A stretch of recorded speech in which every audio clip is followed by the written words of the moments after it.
তাহলে আজকে আমরা শুরু করছি এসো শুদ্ধভাবে কোরআন শিখি, একটা কোর্স, ডিগ্রি কোর্স, যেটা বাংলা ভাষা আমাদের বলা হয়। একটা কোর্স থাকে, প্রতিটা শিক্ষার একটা কোর্স থাকে। এই কি বললাম, গুনগুন করবে না, খেয়ে বড় ছিল তুমি, তুমি সবচেয়ে বুঝো ভালো, চুপ থাকো। যে ভুল করবে তুমি বলবে এই ভুল করতে। হ্যাঁ, তো আজকে আমরা শুরু করছি ক্লাস, প্রথম দিন ক্লাসের নাম হবে এসো শুদ্ধভাবে কোরআন শিখি। আজকে কত তারিখ বলো সবাই? 18, 11, 24। আজকে আমাদের প্রথম ক্লাস। এই ক্লাসে আমাদের আজ শিক্ষা হবে।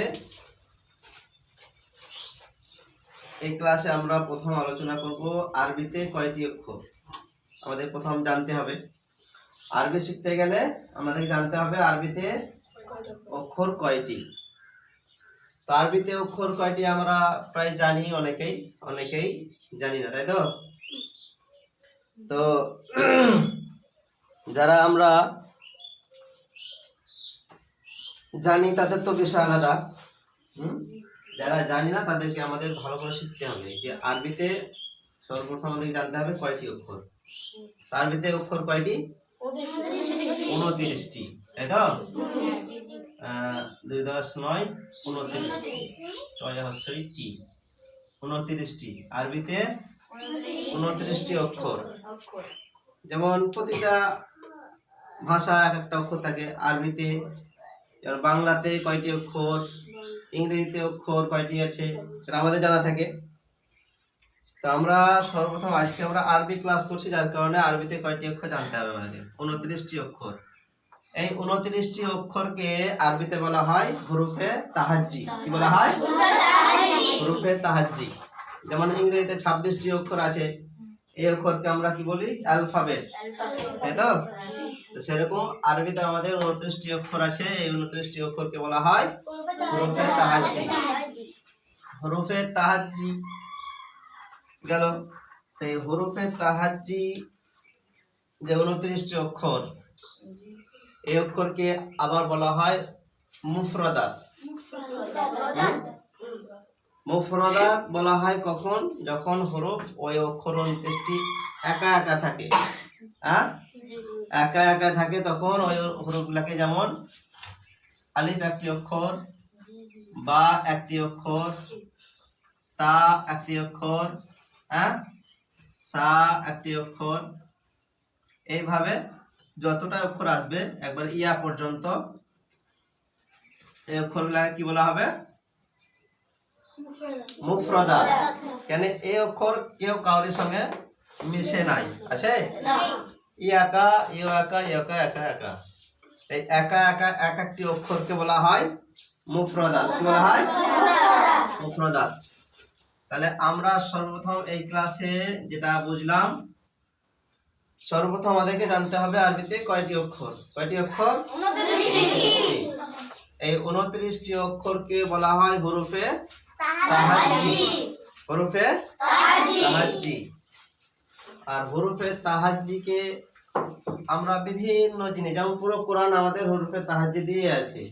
আমরা পারা যত যা পড়ি, যেমন আমাদের ওই বাংলাতে 52টি অক্ষর, তাই তো? 52টি অক্ষর দিয়ে বড় বড় কিতাব লেখা হয়েছে। ইংরেজিতে 26টি অক্ষর দিয়ে বড় বড় কিতাব, বই লেখা হয়েছে। সেরকমই এই 29টি অক্ষর দিয়ে কোরআন শরীফ থেকে শুরু করে যত রকম আরবি কিতাব আছে সবই 29টি অক্ষর দিয়ে আছে। সেরকম এই অক্ষরগুলোকে, এই যে এক একটা অক্ষর থাকবে তখন একে বলা হবে মুফরাদাত। তাহলে আমরা এই 29টি অক্ষরকে মুফরাদাত নামে জানলাম যখন আলাদা আলাদা থাকবে। আবার যখন এক একটা অক্ষর অপরের সঙ্গে মিশে থাকবে তখন আমাদেরকে জানতে হবে তার নাম কি হবে। যেমন বা, বা, এই বা এর সঙ্গে আমি ইয়া যোগ করলাম, বা ইয়া, এটা বা, এটা ইয়া। বা বা জিম, হ্যাঁ, বা দাল, এই সব অক্ষরগুলোকে বলা হবে কি? মুরাক্কাবাত। তাহলে যখন একা একা থাকবে তখন হবে মুফরাদাত। কি হবে? আর যখন একে অপরের সঙ্গে একের অধিক অক্ষর মিশে যাবে তখন হবে মুরাক্কাবাত। তাহলে আমাদেরকে সর্বপ্রথম এই জিনিসটা জানতে হবে যে আরবিতে অক্ষর কয়টি, হ্যাঁ, আর আরবিতে অক্ষর কয়টি এবং তার নাম কি। আরবিতে অক্ষর 29টি। এই 29টি অক্ষরকে কি বলা হয়? হরফে তাহাজ্জি। আর যখন ওই হরফে তাহাজ্জি একা একা থাকবে তখন হবে মুফরাদাত, আর একে অপরের সঙ্গে মিশে থাকবে তখন হবে মুরাক্কাবাত। সর্বপ্রথম আমাদেরকে এগুলো জানতে হবে। এবার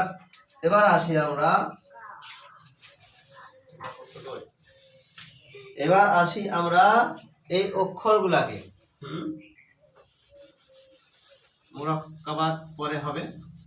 আগে আমাদেরকে জানতে হবে এই যে অক্ষর, আমরা মুফরাদাত অক্ষরগুলাকে, মুফরাদাত হরফকে আমার ভালো করে জানতে হবে এবং সঠিক উচ্চারণ শিখতে হবে। আরবি শিখতে গেলে সর্বপ্রথম এই 29টি অক্ষর সঠিকভাবে উচ্চারণ করতে হবে, তাকে বলা হয় মাখরাজ। শুদ্ধভাবে উচ্চারণ করাকে মাখরাজ বলা হয়। শুদ্ধভাবে উচ্চারণকে মাখরাজ বলা হয়। যেমন আমরা এই যে সর্বপ্রথম অক্ষর, একটা দাগ দেওয়া থাকে, এই দাগটাকে আমরা জানি একটা অক্ষর, আরবিতে বলা হয় আলিফ। আমরা সাধারণত অনেকে পড়ি আলিফ। এই ঠোঁট দুটো বন্ধ হয়ে যায়, এই ঠোঁট কিন্তু বন্ধ হবে না, হাওয়া বেরিয়ে যাবে দাঁতের ফাঁক দিয়ে। আলিফ আলিফ। যদি এই যেমন বাংলাতে আছে অক্ষর প আর ফ, প প আর ফ, আমার এই আলিফের ক্ষেত্রে শেষে ফ উচ্চারণ হবে, প হবে না।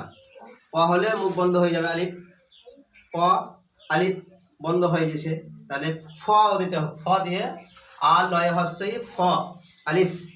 ঠিক এইরকম বা আমরা এই এই এই হরফে এই তাহাজ্জির আসল উচ্চারণ আমাকে সঠিক জানতে হবে, কখন কিভাবে তার মাখরাজ কেমন হবে আমাদের জানতে হবে। যেমন আলিফ, আলিফে আমরা ভুল করব না, যারা আমরা না জানি বারবার ওই জিনিসটাকে রিপিট করব। ঠিক, তাহলে আমরা সর্বপ্রথম আলিফটাকে চিনবো এবং জানবো। আলিফে কোনো নুক্তা থাকে না।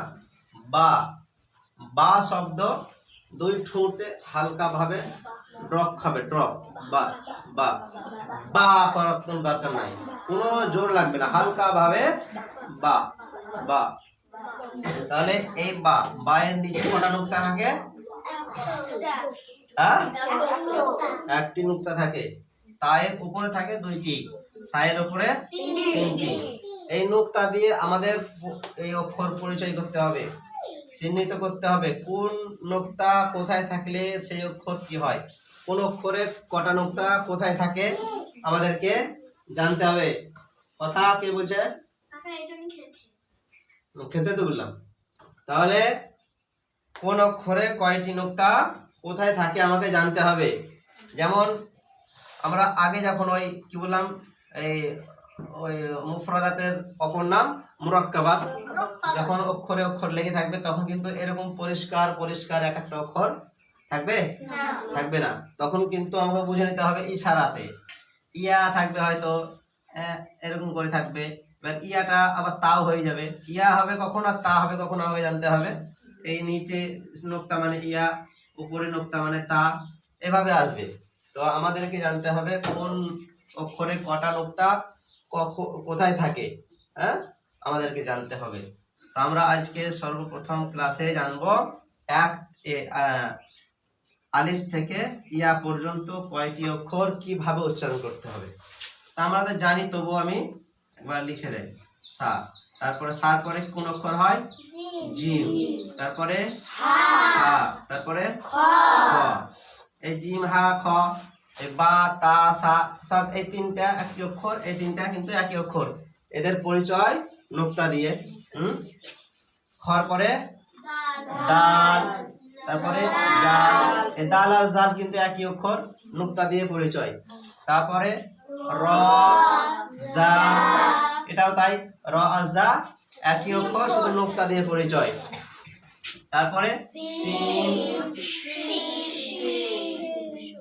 এই সিন আর শিন একই অক্ষর, শুধু নুক্তা দিয়ে পরিচয়, কিন্তু এর আওয়াজ কিন্তু উচ্চারণ কিন্তু আলাদা। এটা হবে হালকা সিটি সিন, আর এটা হবে শিন, এটা মোটা, এর উচ্চারণ হবে মোটা, সিন আর শিন। তারপরে হবে সদ, দদ, শুধু নুক্তা দিয়ে পরিবর্তন হচ্ছে। তারপরে ত, জ, দেখো সবেরই এক জোড়া জোড়া অক্ষর আছে, শুধু নুক্তা দিয়ে আলাদা করা হয়েছে। তারপরে ফা, তারপরে কফ, তারপরে কাফ, লাম, মিম, তারপরে নুন, ওয়াও, হা, হামজা, ইয়া। তাহলে এই অক্ষরগুলো আমাদেরকে সঠিক উচ্চারণ করে পড়তে হবে। আমি আজকে একবার পড়ে দিচ্ছি, তোমাদের কাজ হবে শুদ্ধভাবে সুন্দরভাবে যেমন শুনলাম তেমনই করে শোনাতে হবে। এটা প্রতিদিনের সবক থাকবে এক একটি করে। আজকে শুধু হরফে তাহাজ্জি সবক দিব, আর এই হরফে তাহাজ্জি একা একা থাকলে পরে একে বলা হয় মুফরাদাত। ঠিক, আজকে আমরা জানলাম সর্বপ্রথম ক্লাসে আরবিতে কয়টি অক্ষর? 29টি। এই 29টি অক্ষরকে বলা হয় হরফে তাহাজ্জি। হরফে তাহাজ্জি, এই হরফে তাহাজ্জি যখন একা একা থাকে তখন তার কি বলা হয়? মুফরাদাত। একে অপরের সঙ্গে মিশে থাকলে মুরাক্কাবাত। তো আজকে আমরা একবার এই জিনিসটাকে, মেন যেটা জিনিস কি হরফের মাখরাজ কেমন হবে, এই অক্ষরের মাখরাজ কেমন ভাবে পড়তে হবে আমরা একবার জেনে নিই। এটাকে সর্বপ্রথম কি বললাম? ফ, শেষে ফ দিয়ে বাংলা ফ উচ্চারণ হবে। আলিফ, যেমন আলিফ, বা, এটা তা, সা, এই যে সা, এই সা, সিন, সিন, সদ, হ্যাঁ কয়টি অক্ষর হলো? সিন, শিন, সদ, সা। এই সিন যাবার সা যাবার সা হয়, সিন যাবার সা, সিন যাবার সা, সদ যাবার সা। আমরা সাধারণত এই ভুলটাই করে থাকি। আমাদেরকে সঠিক উচ্চারণ করতে হবে। সা যাবার সা হালকা ভাবে, তার থেকে একটু মোটা হবে সিন যাবার সা, তার থেকে মোটা হবে শিন যাবার সা, তারপরে সদ যাবার স।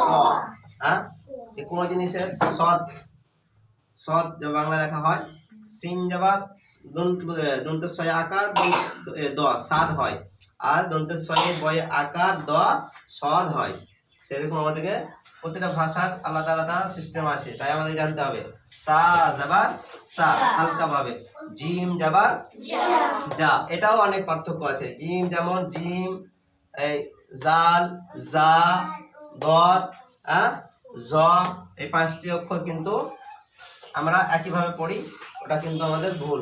জিম যাবার হবে যা, জাল যাবার যা হালকা ভাবে, এবার যা যাবার একটু মোটা ভাবে, যা যাবার যা।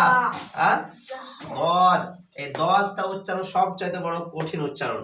কেউ দদ, আবার এটাকে পড়া যায় দদ, জদটা সবের দ্বারাই হয় না, ওই কারণে সুন্দর মানে সঠিক হালকা ভাবে আসান ভাবে উচ্চারণ করার জন্য দদ, ঠিক আছে? দদ আর জ, এই যা আর জ দুটা উচ্চারণ একই টাইপের হবে। এটা হবে যা, এটা হবে জ। আর যা হালকা আর জিম হবে মোটা। তাহলে জিম যাবার যা, হা যাবার হা, এই দুটো হা আছে কিন্তু, এই হা আর হা, এটাকে বলা হয় বড় হা, এটাকে বলা হয় ছোট হা। এই বড় হা হবে হা, আর ছোট হা হবে হা হালকা ভাবে। তাহলে এটা একটু কষ্ট করে বার করতে হবে হলুক থেকে, হলুকম যাকে বলা হয়। হা, এটা হবে খ, খ দাল, জাল, র, জা, সিন, শিন, সদ, দদ। তোমাদের পড়তে বলিনি বাবু। দদ, ত, এই ত, এই তা আর ত, এই তা ত, তা ত, তা যাবার তা হয়, ত যাবার ত, ত হবে একটু মোটা, ত যাবার ত, জ যাবার জ। হ্যাঁ, পড়া হয় না সেরকম। আইন, গাইন, ফা, ফা ফা ফা হবে না, কি হবে? ফা, ফা। এই যে আলিফ, এই আলিফের ফ, হ্যাঁ, ফা। কফ, এই কাফ, কফ আমরা সাধারণত ভুল করে থাকি। কফ জবর হয় ক, আর কাফ জবর হয় কা। হ্যাঁ, তাহলে কফ, এই কফের উচ্চারণ মোটা হবে, কাফের উচ্চারণ হালকা হবে। কফ, কাফ, লাম, মিম, নুন, ওয়াও, হা, হামজা, ইয়া, ইয়া। আমি এগুলো পড়ে শোনালাম, কিন্তু পড়ার পদ্ধতি হচ্ছে কিরকম আমি বলে দেয়। টেনে টেনে পড়তে হবে যাতে সঠিক উচ্চারণ হয়। আলিফ, আলিফে কোনো টান হয় না, আলিফে কোনো টান হয় না, তাড়াতাড়ি পড়তে হয়। আলিফ আর এই হামজা, এই দুটো হয় তাড়াতাড়ি। বাকি সব অক্ষর কেউ 3 আলিফ, কেউ 1 আলিফ, 5 আলিফ টেনে টেনে পড়তে হয়। যেমন বা, তা, সা, জিম, হা, খ, দাল, জাল, র, জা, সিন, শিন, صاد ضاد طاء ظاء عين غين فاء قاف كاف لام ميم نون واو হা হামজা ইয়া ইয়া। এভাবে আমরা মাশক করব, যাকে আমরা আমাদের ভাষায় বলি রিহার্সাল। বারবার বারবার পড়ে এটা আমার সঠিক উচ্চারণ মাখরাজ বার করে তারপরে আমরা আরবি শেখার চেষ্টা করব। সর্বপ্রথম আমাকে এই ক্লাসটা সুন্দরভাবে শিখতে হবে। যে এই ক্লাসটা ঠিক না করতে পারবে তা আগে গিয়ে কিছু শিখতে পারবে না। তাই আমরা সর্বপ্রথম এই ক্লাসটাকে শুদ্ধভাবে সঠিক মাখরাজ দিয়ে উচ্চারণ করে পড়ব।